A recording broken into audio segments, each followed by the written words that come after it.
We just learned that DNA replication occurs in a semi-conservative manner.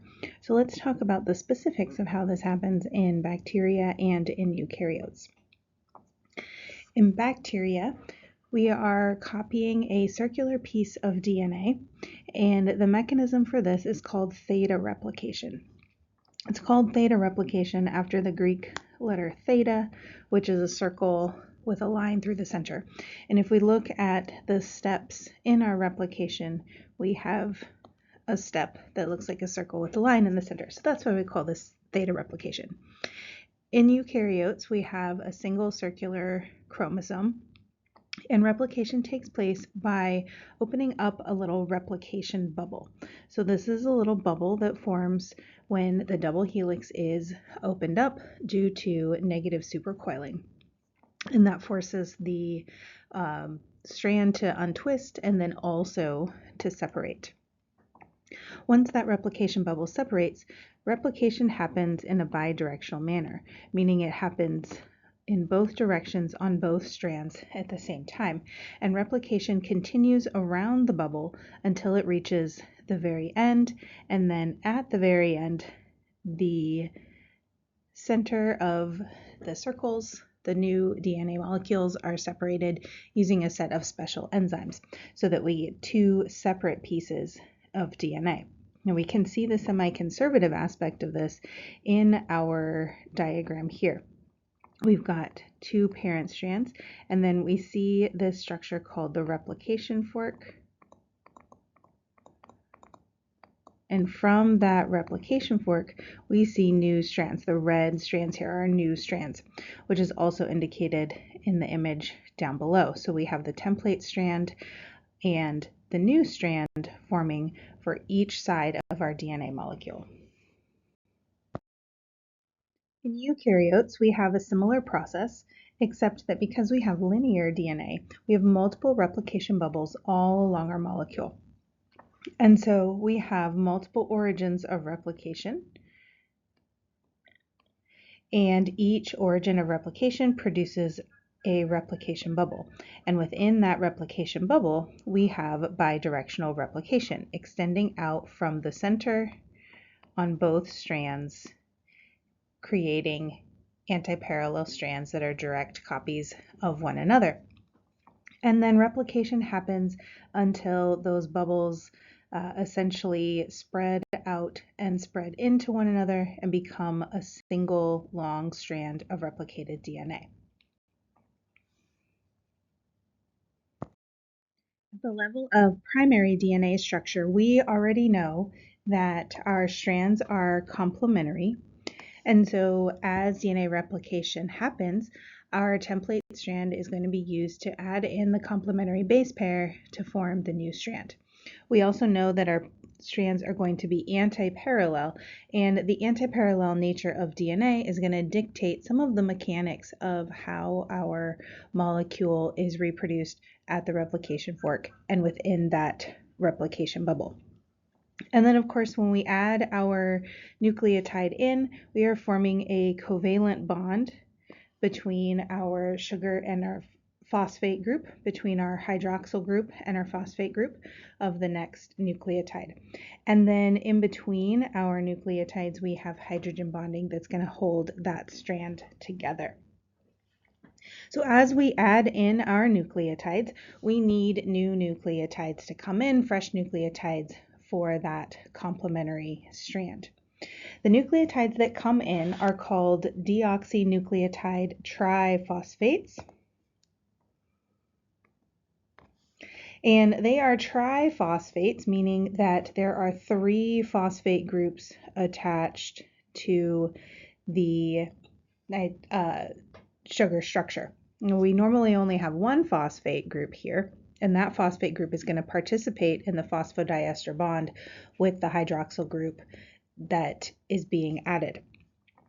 But we have seen these nucleotide triphosphates before in the molecule ATP. ATP is adenosine triphosphate and is a modified adenine molecule. all 4 of our nucleotides, actually uracil as well, all 4 of our nucleotides can be found as triphosphates. And the reason for the triphosphate here is that just like ATP, these phosphates are going to provide energy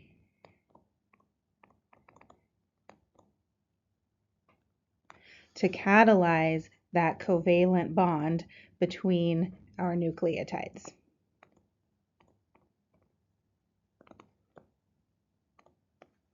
So as we form the phosphodiester bond here, we are going to cleave off these last 2 phosphates, and the breaking of those bonds is going to provide the energy to catalyze the bond where we add our new nucleotide. And then once we get that nucleotide added, we have a phosphate to oxygen to carbon between our 3' end and 5' end of our next nucleotide, which is that phosphodiester bond. So at this point, we're well aware of the antiparallel nature of DNA. And this antiparallel nature is going to dictate the mechanics of our building of our new strands. First of all, DNA polymerase can only add to the 3' end of an existing nucleotide. So we have to have an existing nucleotide with that free 3' hydroxyl group available. Now, DNA polymerase is pretty picky. If there's no nucleotide available to add onto, it simply won't do it. And then on top of that, we can only build from that 3' end, meaning that we are always building in a 5' to 3' direction. Now, this causes a problem because one of our strands runs antiparallel to the other, meaning it goes in the opposite direction. And so we're going to have to deal with that in just a few minutes. But this image here shows a general diagram of our molecule. At the top, on the top here, we've got our 5' end, and then if we follow it through, we've got our 3' end, and then our antiparallel 3' to 5'. And if we look at the formation of our new strand, running 5' to 3' on the parent strand, our new strand runs 5' to 3' in that opposite direction. Same thing on the bottom strand. And so when we start this process of replication from our origin, we are going to build a 5' to 3' strand towards our replication fork. And we're going to do this on both strands at the same time. Before we get into all of the enzymes and the actual mechanics, let's talk about what happens when we have to build these antiparallel strands in opposite directions. So there are 2 regions within our replication bubble. Actually, there are 4 regions if we think about quadrants of our replication bubble. And let's go ahead and add in our 5' to 3' and antiparallel. So this is as if I took this replication bubble here and extended it. And we're going to actually look at it from the origin of replication, which is going to be right in the center. And then we'll come back to this image here. So in the center, we have a region where we start at our origin and we build in a 5' to 3' direction. And then on the bottom strand, we can also build in a 5' to 3' direction. And when we can build a 5' to 3' strand in a continuous manner without stopping, that is called our leading strand. So the leading strand is built 5' to 3' towards the replication bubble. And remember that we always start at the origin of replication. In the other 2 quadrants, the top right and bottom left here, we have a little problem. If we start building 5' to 3' here, we only have starting at the replication fork to go forward. Same thing on this side. If we start at that replication fork, we only have a small distance that we can go forward. But remember that that leading strand is pushing open our replication fork at this end. So as that replication fork is opened up, as it is pushed farther open, we can actually build our other strand, our other two quadrants, in a discontinuous fashion or in fragmented fashion. So we actually build our other two quadrants, we call this the lagging strand, in fragments as the replication fork is opened by the leading strand.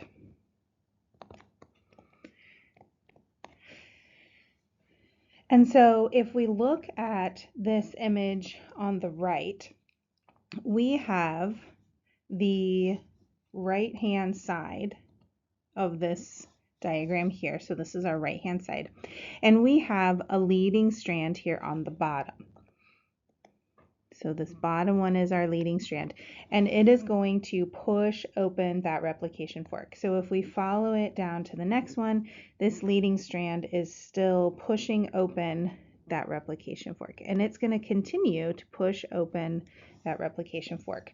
So we have this leading strand on the bottom. We're looking at that right quadrant. We've got the leading strand there. So this is going to be our leading strand. And then we push open this replication fork, and you notice as you push open the replication fork, you get this space where there's an unreplicated region. And so our DNA polymerase is going to come in a little ways back after the fork opens a little bit and add a new strand. And it will just continue to do that every time that leading strand pushes open. This produces what we call Okazaki fragments. These are the fragments on that lagging strand that must be done because we always have to build in the 5' to 3' direction, but we have to wait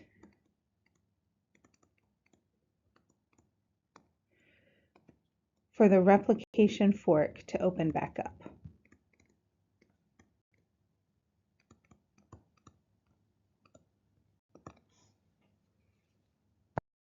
So the overall process of DNA replication in bacteria and in eukaryotes is generally the same. We're going to see in a few minutes that we have a few more enzymes that are used in linear eukaryotic replication because there are a few capabilities that eukaryotes have beyond that of bacteria. But the actual mechanism at the replication fork and the type of enzymes that are used there are essentially the same. We also have a problem with our linear chromosomes and replicating the ends that we'll see in the next video. During bacterial replication, we initiate our replication sequence at that origin of replication. Now, the origin of replication is opened up by a set of initiator proteins, or a group of proteins called DNA A in E. coli. And this group of initiator proteins binds to our DNA molecule and essentially forces that molecule to unwind or untwist. And that produces our little replication bubble here just near that initiator protein sequence.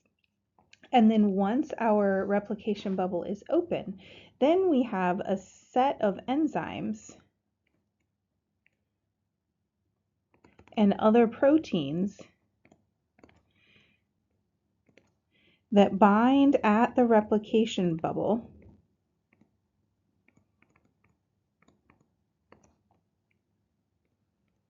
for replication to begin. So we see a couple of them here immediately. As soon as we open up that bubble, an enzyme called helicase comes in and binds, and it is going to establish itself at the replication fork. And its job is going to be to continue pushing open that replication fork. And then we have these single-stranded binding proteins. These single-stranded binding proteins are going to attach and make sure that this replication bubble stays open. They basically block the hydrogen bonds so that the complementary base pairs can't come back together. We have 5 enzymes that we need right at the replication fork to get our process of replication going. I'm going to give you a few minutes, actually you can just pause the video, to write down the definitions, and then as I draw them out in a replication fork in the next slide, I'll talk about what they're doing in addition to anything that might be on this slide and why we use them.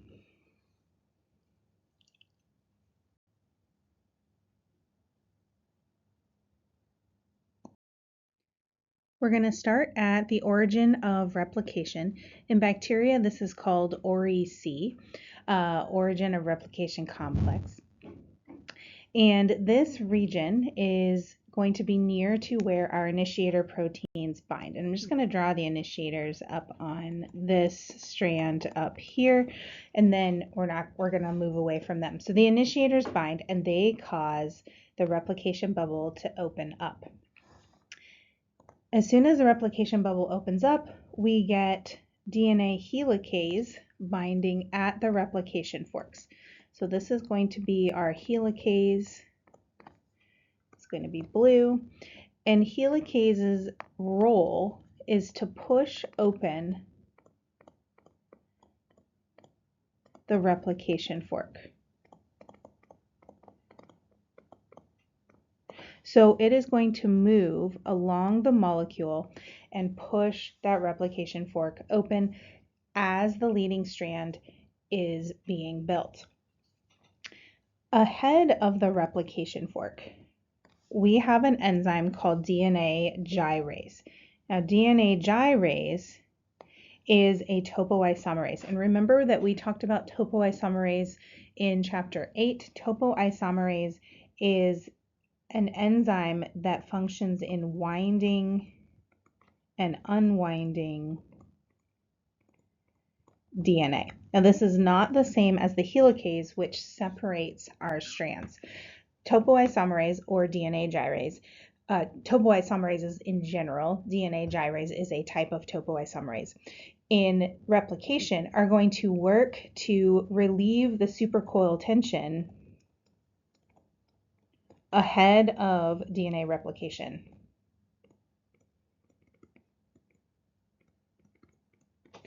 So as we are spreading open this replication bubble, we are forcing supercoiling on either end. So this end and this end outside of that replication bubble, we have supercoiling taking place just by the force of pulling open the DNA molecule. And so topoisomerase's job is to basically do a controlled strand break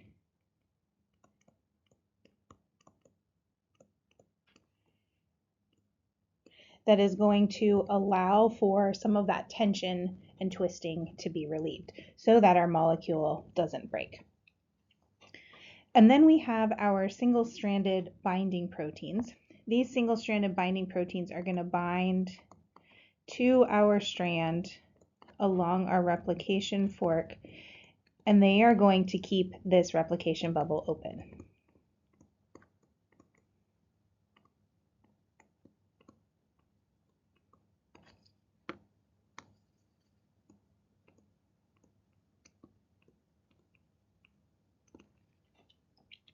Once the replication bubble is open, we're going to see a new set of enzymes come in. We have 2 more that we need to get replication going, and then 2 more after that to wrap things up. This image is the same as the previous one. It is just the textbook image that's a little bit nicer than mine.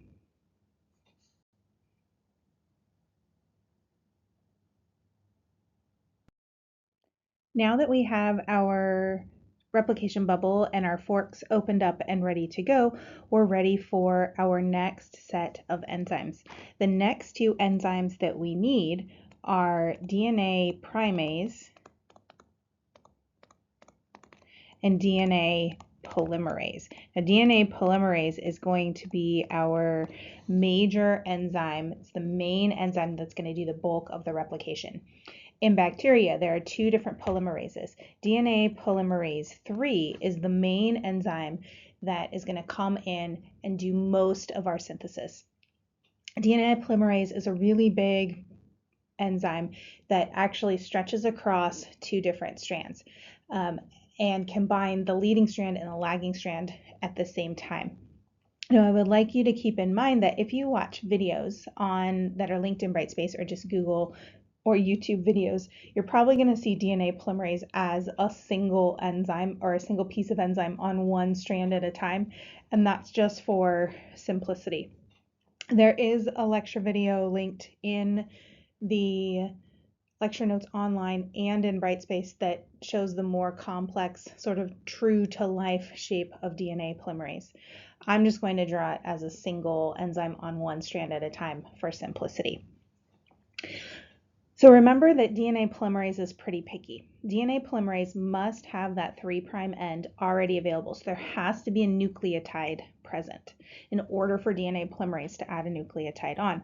And then also, DNA polymerase can't, because of needing that nucleotide present with the 3' end, it can't just stick in any nucleotide it wants and start anywhere it wants. It has to build off of a previous nucleotide template. And so in order to get that process started, we actually need to build a little tiny template at the beginning. And to do that, we add in RNA nucleotides. So an enzyme called DNA primase actually acts as an RNA polymerase to add a primer or a short template of RNA. And primers are usually 10 to 12 nucleotides long. It's just a short sequence of RNA. And what it provides is it provides the 3' hydroxyl group. Now, the reason that this DNA primase is an RNA polymerase is that RNA polymerase is kind of a one-man show. We'll see it in chapter 10, but it comes in, opens up a replication bubble, and just starts adding nucleotides all by itself. It can just pop in a nucleotide without having a 3' end to attach it to. And so RNA polymerase comes in and sets down this primer or this short set of nucleotides that's going to be the start of our replicon, our piece of DNA replication. So every single time we start a new fragment of DNA, we're going to have a primer. So there's going to be a primer at the start of the leading strand, and there's going to be a primer for every lagging strand fragment that we come across. Here's our replication bubble. We've got our origin here. Remember that we've got topoisomerase on the ends unwinding our strand, and we have a DNA helicase coming in, opening our replication fork. And we are going to be replicating in the 5' to 3' direction. So let's look at the leading strand first. And which quadrants are the leading strand is going to depend on how our DNA molecule is situated. So if we had this flipped upside down so that the 3' end was on the top left, our quadrants would be reversed. So the first thing we need is for our DNA primase, which is that RNA polymerase, to come in, and it is going to start building a short strand in a 5' to 3' direction from that origin of replication. And it's going to move just 10 to 12 base pairs long and lay down this little primer. And it's going to do the same thing on our bottom strand, starting at that origin in the 5' to 3' direction. So this is going to be our RNA primer. After that, DNA polymerase comes in, and DNA polymerase is going to bind where we have that 3' OH. So this is going to be our DNA polymerase. And DNA polymerase is going to bind, and it's going to start building that leading strand that is going to overall be 5' to 3'. And that DNA polymerase and helicase are going to push open the replication fork. And then down here on the other strand, we have another DNA polymerase that is doing exactly the same thing, pushing open that strand. On the bottom strand, we also get an RNA polymerase putting down a primer in that 5' to 3' direction, anti-parallel to this bottom strand. And then the other end of our DNA polymerase is going to basically form a loop of sequence that is sort of threaded through so that we can bring it all together. And it's going to then add a fragment here on this end. And so remember, we've got a big DNA polymerase molecule that's working on the left-hand fragment, left-hand side of our bubble, and we've got another one that's working on our right-hand side. From here, I'm just going to continue kind of showing you the replication bubble on the left-hand side. So let's assume that our origin is actually here, and we're going to just kind of pretend that that bubble is drawn correctly on that side. So at our origin of replication, we have our little primer, and then we have DNA polymerase adding our leading strand, and we're synthesizing in that 5' to 3' direction on our top strand and pushing open that replication fork. If we look at our original fragment down on the bottom, let's say that that original fragment started here, and then we continued this way. And then as we opened up a little bit more, we get another fragment here, pushing this way, and then another fragment here,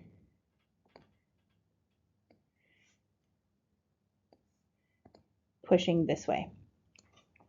So our leading strand is just going to continue, and it's going to keep pushing open that replication bubble until in a linear chromosome we meet another replication bubble, or in bacteria until we get all the way around to the bottom of that loop. Now we still have a little bit of a problem here. One problem is that we have RNA primers, and we're trying to make a DNA molecule. And so we need to actually replace these primers with DNA. And so we are going to see an enzyme called exonuclease, also called DNA polymerase 1. Actually, should have called it polymerase 1. DNA polymerase 1 acts as a nuclease, which is going to remove the primers and replace them with DNA. And then we also have to seal these little gaps. There's going to be another one here on this lagging strand side that's going to connect our nucleotides, because DNA polymerase also cannot connect the gaps between the added nucleotide and one that's already present. So we need to remove the RNA, fill it in with DNA, and then we need to seal the gaps between fragments.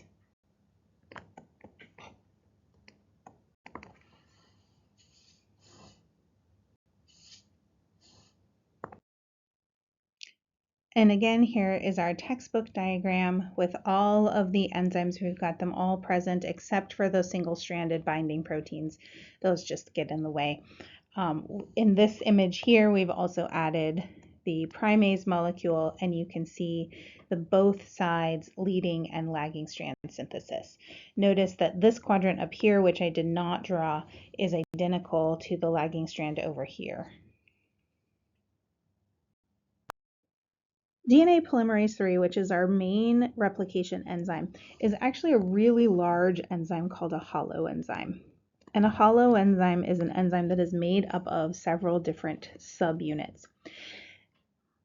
As it works on the leading strand, it holds the lagging strand close, but because the lagging strand has to sort of wait for the leading strand to push open, it actually kind of forms a loop as the molecule sort of threads through DNA polymerase and is kind of waiting to extend long enough that DNA polymerase can start working.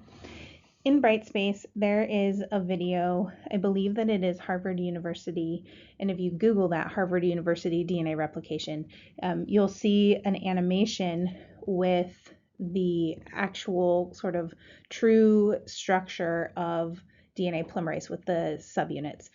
Most of the videos have just a single subunit, and that's okay for the purposes of just understanding how it works. But to understand what it's actually doing and the mechanics of it, I would suggest watching that video. DNA polymerase III can also act as an exonuclease. So a nuclease is an enzyme that cuts DNA. An exonuclease means that it cuts out pieces of DNA, so it can cut out nucleotides. So this exonuclease is going to remove nucleotides. And so as it moves along, if it notices that it has inserted an incorrect base pair, it'll actually pause, back up just a little bit, and take out that nucleotide. So this is like when you're texting and you immediately pause, fix your typo, and then send it. It's kind of how DNA polymerase is working. So it's got sort of a little bit of proofreading ability inside of its regular capabilities. So we're almost done with DNA replication. Our last step is to remove our primers and seal up those little breaks in between our fragments. To do that, we need a second polymerase. This is DNA polymerase I, that it's also a nuclease, or its main job is that it is a nuclease, and its job is to remove the primers. So it's going to remove those RNA primers, and it's going to replace the primers with DNA nucleotides. So now we have a full molecule that is all DNA. Our last enzyme, DNA ligase, is going to come through, and it is going to essentially seal the breaks between our fragments. So it is going to form a bond between the hydroxyl group on our sugar that was the end and the existing phosphate group that is on the next fragment down the line. Now, DNA polymerase I cannot do that. Once it runs into the next fragment, it stops. It has to essentially bring in a nucleotide as opposed to making a bond with the one that's already there. And so DNA ligase is going to come in and form that bond between the oxygen and the hydroxyl group. And at this point, we are all done. There's no specific termination sequence. Replication just kind of stops once DNA ligase has sealed up all those gaps. Once polymerase I has copied all of the replicating regions and all of the bubbles have formed a single sort of continuous strand.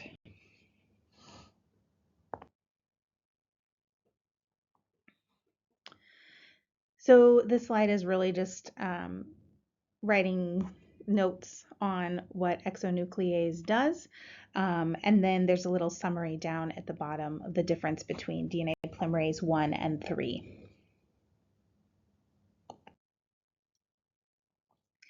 Table 9.3 in our textbook has a nice little summary of each of our protein functions, enzyme functions during replication. All right, finally, we are going to talk about mutations a little bit later, mostly once we get to the process of gene expression and we're talking about how mutations affect the protein that is expressed. But during DNA replication, replication is actually relatively error-free, and it should be. If we're copying our entire genome to pass on the next generation of cells, we need it to be a faithful representation of the genome that we have.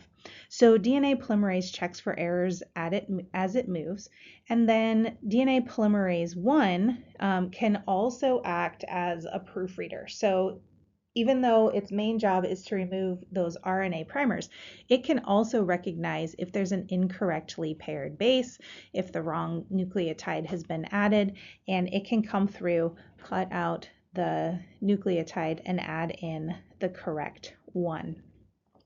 And this is something called mismatch repair. We're going to talk about mismatch repair and a few other repair mechanisms in our last unit.